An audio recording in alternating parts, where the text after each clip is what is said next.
अस्सलाम वालेकुम दोस्तों, एक बार फिर से आपका खैर मकदम है हमारी यूट्यूब चैनल AIM हक की आवाज़ में। दोस्तों, मैं आसिफ आपकी खिदमत में एक बार फिर से। राज्यसभा का चुनाव अभी अभी हुआ है और इस चुनाव में जो आस्तीन के सांप हैं वो बाहर निकल कर आए हैं। मैं आस्तीन का सांप किस लिए कह रहा हूँ? क्योंकि जिन लोगों ने आपकी वोटें ली है, जिन लोगों ने कसम खाई थी कि बीजेपी को हराएंगे, बीजेपी को रोकेंगे, और आपके सामने आकर आपकी वोटें ली थी बीजेपी को हराने के लिए, वो लोग बीजेपी में जाकर मिल गए। और इसमें सबसे बड़ी पार्टी निकल कर आई है आरएलडी, जिसको मुसलमानों ने भर भर कर वोटें दी थी।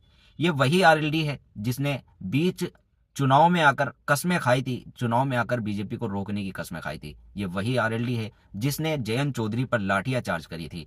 इस आरएलडी के 9 विधायकों ने बीजेपी को समर्थन दिया। और सबसे बड़ी शर्म की बात तो यह है कि 2 लोग ऐसे थे जो मुसलमान थे, उन्होंने भी बीजेपी को वोट दिया। पता नहीं इन लोगों का जमीर किस तरह का है, जिन्होंने मुसलमानों के बीच में जाकर मुसलमानों को ये बोला कि हम आपके भाई हैं, आप हमें वोट दीजिए, हम रोकेंगे बीजेपी को। और मुसलमानों ने उनकी बात मानी, सोचा कि ये ईमान वाले लोग हैं। लेकिन हकीकत देखिए इस चुनाव में निकल कर आई है कि ये लोग क्या हैं। असदुद्दीन ओवैसी ने भी इनके बारे में कुछ बोला है। असदुद्दीन ओवैसी की एक वीडियो बहुत वायरल हो रही है इन लोगों के ऊपर, जिन लोगों ने मुसलमानों के बीच में जाकर मुसलमानों से वोटें तो ली बीजेपी को रोकने के लिए, लेकिन आखिर में वो बीजेपी को समर्थन किया। और उन समर्थन करने वालों में 2 आपके भाई थे, जो अपने आप को आपका भाई बताते हैं, आपका हमदर्द बताते हैं, आपको आपका रहबर बताते हैं अपने आप को। उन लोगों ने बीजेपी को वोट दी। वो इस पर क्या बोले वो आपको जरूर सुनना चाहिए। मैं उन दलालों से कह रहा हूं जो मुसलमानों की सफों में, मैं उन चौधरियों से कह रहा हूं जो दिल्ली में बैठकर हमारे इत्तेहाद का सौदा करते हैं। अरे तुमको क्या अल्लाह का खौफ नहीं है? तुम कब तक मुसलमानों का ठेका लेकर नुकसान पहुंचाओगे? उनके चमचे जो मुझे गाली देते थे, आज मोदी के पैरों के पास बैठकर गपागप चाय पी रहे हैं। मैं पूछना चाहता हूं जो मुझ पर इल्जाम लगाते थे बी टीम का, अरे असली टीम तो तुम हो आरएसएस की, क्योंकि मैं सच्चाई को बयान कर रहा था तो तुमने मुझ पर इल्जाम लगाया। मेरे भाई याद रखो, हमेशा नुकसान हमको मुसलमानों से पहुंचा। टीपू सुल्तान को शहीद करने वाले, गद्दारी करने वाले कौन? मुसलमान। सिराजुद्दौला को धोखा देने वाले कौन? मुसलमान। करबला के मैदान में इमाम हुसैन को शहीद करने वाले कौन? मुसलमान। करबला के मैदान में आले रसूल पर पानी बंद करने वाले कौन? मुसलमान। इमाम हुसैन के साथ नमाज साथ पढ़ते और नमाज के बाद तलवार उठाते। मेरे भाई याद रखो, अपने सफों में जो मुनाफिकीन छुपे हुए उनको पहचानो। आपके और हमारे सफों में जो मोदी, अमित शाह और ये तमाम पार्टियों के लोग छुपे हुए नास्तीन के सांप को पहचानो। इनको तुम पहचान लो, कामयाबी तुम्हारे कदम को चूम लेगी।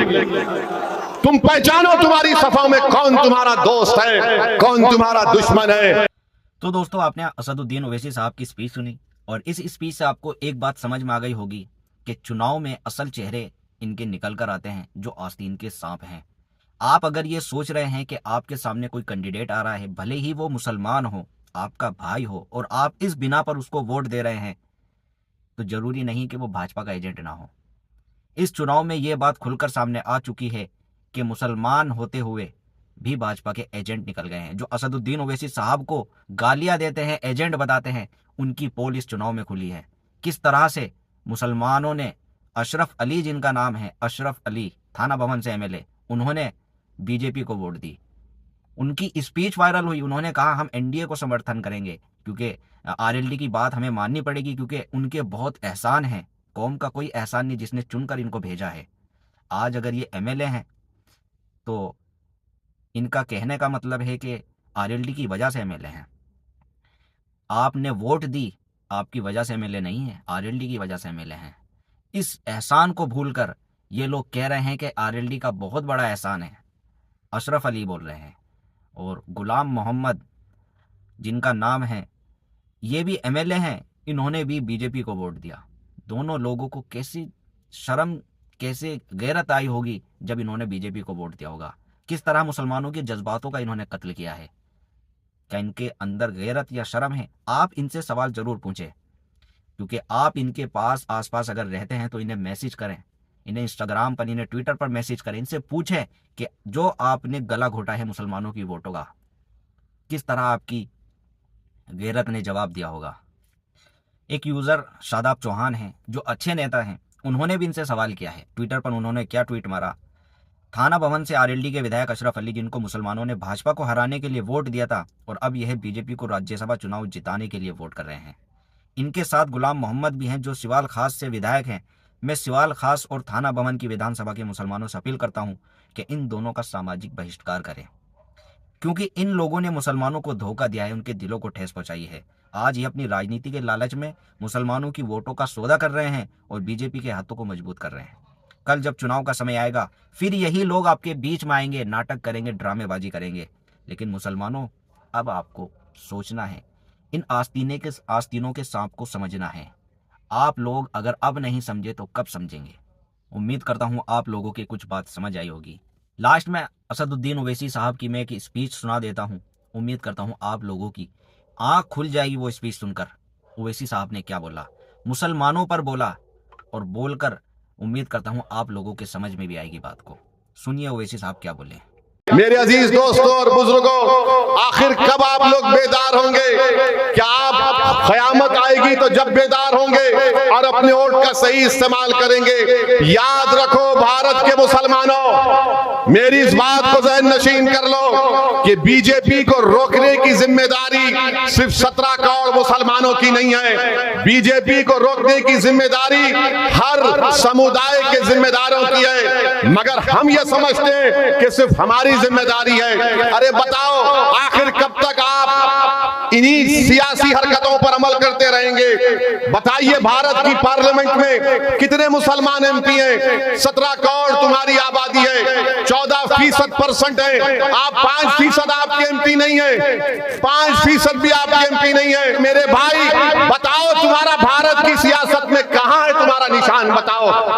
तुम अगर ये समझते हो कि असदुद्दीन ओवैसी और इम्तियाज जलील है, नहीं, भारत की पार्लियामेंट में, महाराष्ट्र की विधानसभा में एक असदुद्दीन और इम्तियाज जलील नहीं, बल्कि ऐसे 50-60 इम्तियाज जलील महाराष्ट्र और पार्लियामेंट में होना चाहिए। क्यों नहीं हो रहा है? क्योंकि तुम मुत्तहिद नहीं हो। तुम यहां जलसे में आ गए हो, तुम नारे लगा रहे हो, मगर जब वोट डालने की बात आती तो तुम्हारे दिमाग में एक चीज डाल दी गई है, सेकुलरिज्म, सेकुलरिज्म। अरे जो संविधान में सेकुलरिज्म लिखा गया मैं उसको मानता हूं, तुम सियासी सेकुलरिज्म को मत मानो खुदा के लिए।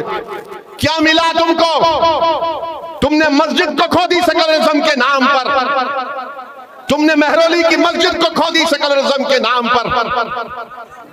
तुम्हारी हमारी शरीयत में मदाखलत की बात हो रही है। मेरे भाई बेदार हो जाओ, सिर्फ वोट डालने वाले मत बनो। तुम कोई बकरे नहीं है कि हर एक के पीछे चलोगे। तुमको शेर बनना है, तुमको कौम की क़ियादत करना है, तुमको मुल्क को लेकर आगे बढ़ना है। ये मदरसे इत्तेहादुल मुस्लिमीन का पैगाम है। हम कोई भेड़ बकरियां नहीं है कि कोई लकड़ी लेके आएगा, चल हमारे पीछे चल। अरे बहुत चले, किसी कौम के लिए 20 साल, 30 साल, 40 साल बहुत हो गया। तुम कब तक भेड़ बकरियों की तरह चलोगे? क्या तुम में एतमाद नहीं है? क्या तुम में कॉन्फिडेंस नहीं है? क्या तुम मुल्क की क़ियादत नहीं कर सकते? क्या तुम लीडर नहीं बन सकते? क्या तुम असदुद्दीन ओवैसी से बेहतर कायद नहीं बन सकते? तुम बन सकते, सिर्फ शर्त यह है कि तुम अपने आप में एतमाद पैदा करो। ताली मारने के लिए नहीं कह रहा हूं, ताली मारने के लिए नहीं कह रहा हूं। मैं चाहूंगा कि मेरी आंख बंद होने से पहले तुम लीडर बनो, तुम मुसलमानों के कायद बनो, तुम इस गरीब कौम के इंसाफ के लिए लड़ो। और अगर तुम सिर्फ वोट डालने वाले बनना चाहते तो कुछ नहीं होने वाला है, कुछ भी नहीं होने वाला है। एक मस्जिद चले गई, खुदा ना खास्ता कई मसाजिद चले जाएंगे। कल शरीयत में मदाखलत हो जाएगी, बच्चे थोड़े जेल में हैं, कल पूरे जेल में चले जाएंगे। बताओ मेरे भाई, अब आप क्या करने वाले हैं? आज भारत की सियासत में, नक्शे में तुम कहीं पर नहीं हो। तुम अकोला की सरजमीन पे हजारों की तादाद में इस गुनाहगार और दीवाने की बात सुनने आए हो, मगर मेरे भाई बताओ, तुम्हारा भारत की सियासत में कहां है तुम्हारा निशान? बताओ। तुम अगर ये समझते हो कि असदुद्दीन ओवैसी और इम्तियाज जलील है, नहीं, भारत की पार्लियामेंट में, महाराष्ट्र की विधानसभा में एक असदुद्दीन और इम्तियाज जलील नहीं, बल्कि ऐसे 50-60 इम्तियाज जलील महाराष्ट्र और पार्लियामेंट में होना चाहिए। क्यों नहीं हो रहा है? क्योंकि तुम मुत्तहिद नहीं हो। तो असदुद्दीन ओवैसी की आपकी बात समझ में आई होगी। उम्मीद करता हूँ आप लोगों के कुछ सोचेंगे इस चुनाव से पहले। 2024 का जो चुनाव होगा और सारी पार्टियां आपके बीच में आएगी वोट लेने के लिए, लेकिन आपको इस बात को ध्यान रखना है कि आप वोट तो हराने के लिए दे देंगे और अगर ये जीत भी गए तो बाद में जाकर मिल जाएंगे। इसलिए जहां पर असदुद्दीन ओवैसी साहब के कैंडिडेट हो वहां पर अपने कैंडिडेट को मजबूत करें, अपने आप को वोट दें, अपने लोगों को वोट दें। आपकी जब पार्टी होगी, आपका जब लीडर होगा, तब आपके कुछ हालात बेहतर हो सकते हैं। अल्लाह पाक मुसलमानों को सही समझ अता फरमाएं। उम्मीद करता हूँ आपको ये वीडियो थोड़ी सी पसंद आई होगी, तो इस वीडियो को ज़्यादा से ज़्यादा शेयर करें, मुसलमानों तक जरूर पहुँचाएं ताकि कुछ मुसलमानों की बात समझ में आए। मिलना आपसे अगली वीडियो में, तब तक के लिए अस्सलाम वालेकुम।